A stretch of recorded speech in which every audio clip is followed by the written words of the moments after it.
नमस्कार दर्शक बंधु।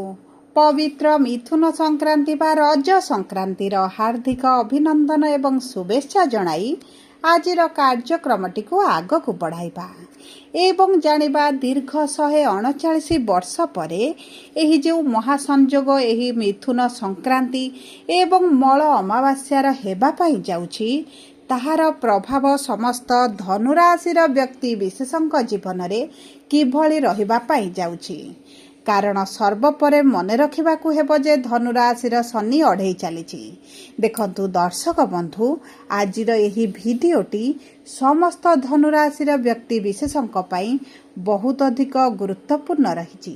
कारण एही संक्रांति एवं मल अमावास्या दिन सूर्य शनिଙ୍କ राशि रे प्रवेश करिबा क्षणी शनि सूर्यଙ୍କ मध्यरे शत्रुता आचरण थिबारु आपणଙ୍କ जीवन रे बहुत बड़ परिवर्तन आसिबो।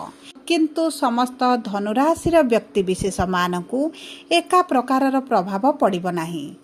किछि धनुराशिर व्यक्तिंकर भाग्य चमकी पारे एवं किछि धनुराशिर व्यक्तिंकर भाग्य दुर्भाग्य रे बदली पारे।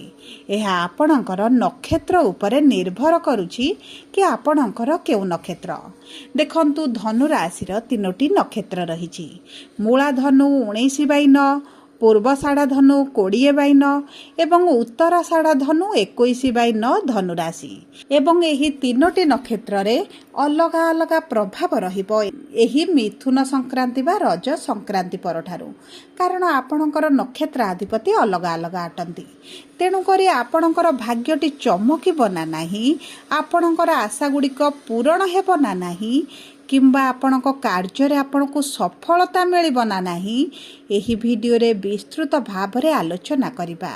सेतिपई आपण आम सह भिडियोर शेष पर्यंत जोड़ी होई रुहंतु एवं ता सहित भिडियोर शेष भाग रे आपणको किछिटा सहज उपाय बा प्रतिकार जणाइबी, जहा आपणकर अशुभत्व को दूर करी शुभ फल को वृद्धि करिबा।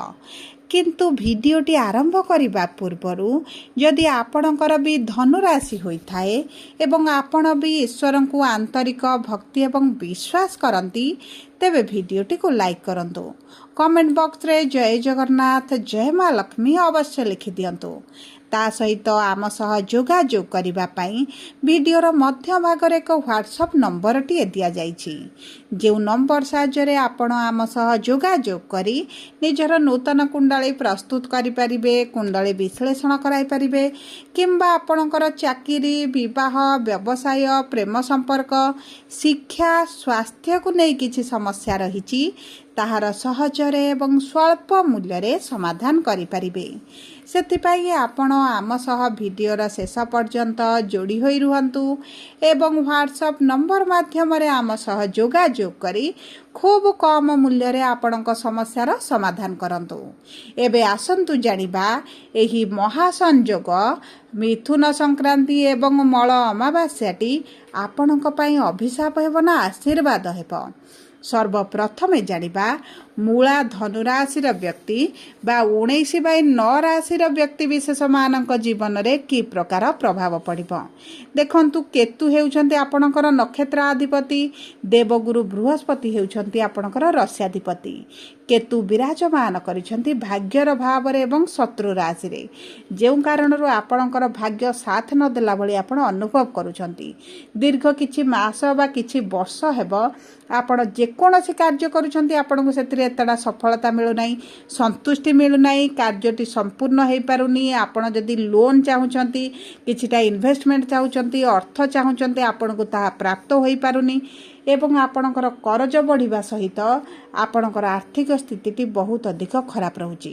देखंतु देवगुरु बृहस्पति आपणको कुंडलीर अष्टम भाव को गोचर करिसंती एवं कुंडलीर अष्टम भाव को एतटा शुभ बोली मना जाएनी। षष्ठ, अष्टम, द्वादश गृह को रोग, ऋण, मृत्युतुल्य कष्ट एवं मृत्युर भाव बोली मध्य कहुआ जाए। गुरु जेतेबेले आपणकर अष्टम भाव में विराजमान होइछंती आपणकर लिभर किछिटा समस्या देखि पारंती, डाइजेशन रे समस्या देखा दे पारे, खाद्य हजम प्रक्रिया पेटर समस्या आपण देखि पारंती। तेणु करी विशेष भाव में आपणक खाद्य पानीय को नहीं आपनको सावधान रहिबाकू पड़िबो। आपणकर पैतृक संपत्ति को नहीं डिस्प्यूट हो पारे किंबा आपण किछिटा जिनिस पर क्रय करि पारंती जो जिनिस आपनको भविष्य में टेंशन दब, प्रोब्लेम दब, अर्थ खर्च हेबो एवं आपनको एतेटा लाभ न मिल पारे। एही समय मध्य आपणक अर्थ खर्च पर आपनको बहुत अधिक कंट्रोल करबाकू पड़िबो। ता सहित आपणक सुख सुविधा मध्य बाधा प्राप्त हेउछि। किंतु आपणकर जेहेतु देवगुरु बृहस्पतिंकर सप्तम दृष्टि जेहेतु धनर भाव में रहउछि आपणकर आर्थिक क्षेत्र में किछि ना किछि परिवर्तन एही 15 परठारु देखिबे, माने एही रज संक्रांति परठारु देखिबे। जदि आपण लोन पई अप्लाई करिवे किंबा किछिटा अर्थ चाहुचंती, पैतृक संपत्तिर किछिटा समाधान चाहुचंती, आपणक प्राप्य चाहुचंती ताहा आपणको मिल जिवो। आपण जदि नूतन चाकिरीर संधान रे रहिचंती तेबे आपणको चाकिरी प्राप्त हेबार बहुत अधिक संभावना अछि। आपण जदि किछि इंटरव्यू एंट्रांस दियंती तेबे मध्य आपण सेतरे उपकृत हेबे एवं विद्यार्थी मानकर शिक्षा क्षेत्र रे मध्य आशा अनुरूपक फल मिलिबो। काहेकि ना मंगल हेउचंती आपणकर पंचम अधिपति एवं पंचम भाव रे विराजमान करिसंती। एबे आसंतु जानिबा पूर्वषाढ़ा धनु राशि बा 20/9 धनु राशि र व्यक्ति विशेष मानकर शुक्र हेउचंती नक्षत्राधिपति एवं शुक्र विराजमान करिसंती आपणकर अष्टम भाव रे। आपणकर एही समय मध्य रे वैवाहिक जीवन रे किछिटा उच्च नीच भली परिस्थिति देखि पारंती। आपणक वैवाहिक संपर्क रे जीवन साथींकर किछिटा भाषा रे हेउ, बाणी रे हेउ किछि ना किछिटा परिवर्तन आसीबो।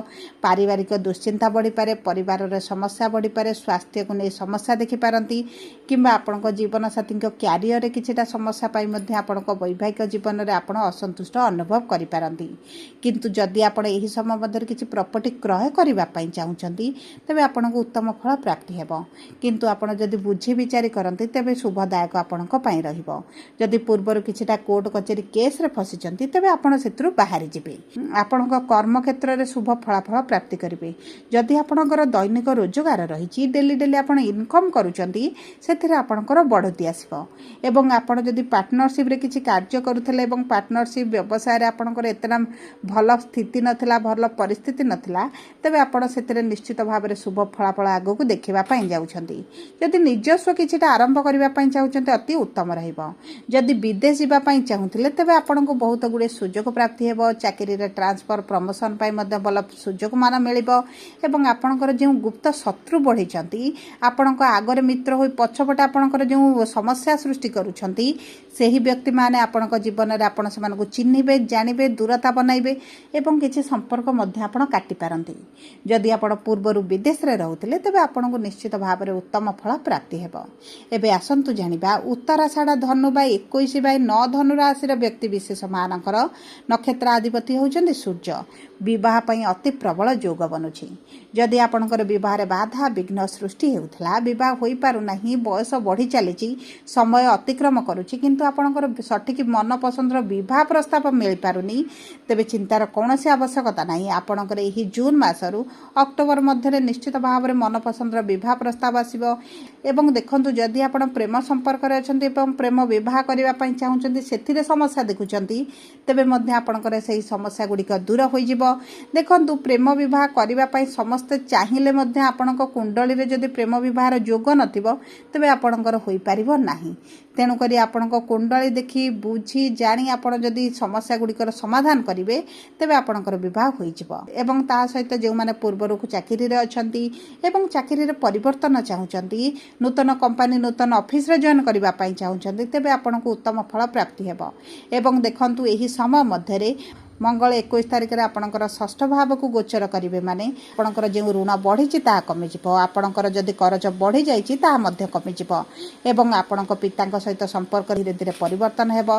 मातांक स्वास्थ्य को जगिबा को पड़िबो एवं आपणक पारिवारिक स्थिति हेई पारे, खराब होई पारे, सान भाई भौणीक सहित संपर्क किछिटा खराब होई पारे, से दिग प्रति आपणको दृष्टि देबा को पड़िबो। विशेष भाव में आपणक बाणी के ऊपर बहुत अधिक ध्यान देबा को पड़िबो। सब परे अशुभत्व को दूर करी शुभाशुभ फल वृद्धि करिबा ପାଇଁ ଆପଣ ପ୍ରତ୍ୟେକ ଦିନ ଗୁରୁଙ୍କର ବୀଜ ମନ୍ତ୍ର 108 ଥର ପାଠ କରନ୍ତୁ ଏବଂ ଚେଷ୍ଟା କରନ୍ତୁ କୁକୁରମାନଙ୍କୁ କିଛିଟା ଖାଇବାକୁ ଦେବା ପାଇଁ ଏବଂ ଦୁର୍ଗା ଚାଳିଶା ପାଠ କରିବା ପାଇଁ। ପ୍ରାତଃ ସମୟରେ ସୂର୍ଯ୍ୟଙ୍କୁ ଜଳ ଅର୍ପଣ କରନ୍ତୁ, ହନୁମାନ ଚାଳିଶା ପାଠ କରନ୍ତୁ ଏବଂ ପରିସ୍ଥିତି ଯଦି ଅତି ଖରାପ ରହିଛି ଶନିବାର ଦିନ କିଛିଟା ମସୁର ଡାଲି, କଳା ତିଳ ହେଉ, କଳା ରାଶି ହେଉ ବହିବା ଜଳରେ ଆପଣ ଭସେଇ ଦିଅନ୍ତୁ। ଆପଣଙ୍କ ପାଇଁ ଅତ୍ୟନ୍ତ ଶୁଭଦାୟକ ରହିବ। ଯଦି ଆପଣଙ୍କର ଧନୁ ରାଶି ହୋଇଥାଏ ଭିଡ଼ିଓଟି କିଭଳି ଲାଗିଲା କମେଣ୍ଟ ବକ୍ସରେ ଲେଖି ଜଣାନ୍ତୁ। ଧନ୍ୟବାଦ।